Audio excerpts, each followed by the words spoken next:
ঘুম থেকে উঠে দেখে পানির সাথে কিছু মেশানো।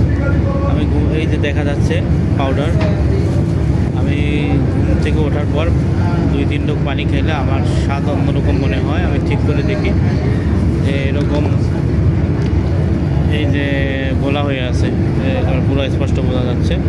এবং কিছু পাউডার জাতীয় বোঝা যাচ্ছে যে কিছু পাউডার জাতীয় এখানে মেটানো আছে। তো আমি অবশ্য বেশি খাইনি, জানি না কতটুকু ক্ষতি হবে। তো আপনারা যারা বরিশাল টু ঢাকা বা ঢাকা টু বরিশাল লঞ্চের দিকে যাবেন অবশ্যই সাবধানে থাকবেন,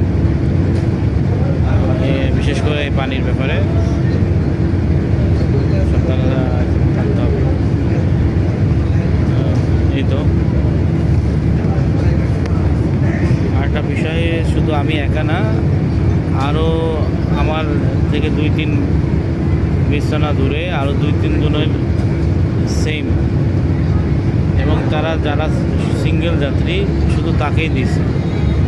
যারা এক বা একাধিক যাত্রী, একের অধিক যাত্রী, তাদের তারা দেয় না। তো সবচেয়ে পরিশেষে এই কথা, যারা এরকম আমাদের মতো সিঙ্গেল যাত্রী থাকবেন তারা অবশ্যই এই পানির ব্যাপারে খুবই সচেতন থাকবেন, নাহলে একটা বড় ধরনের বিপদ হতে পারে।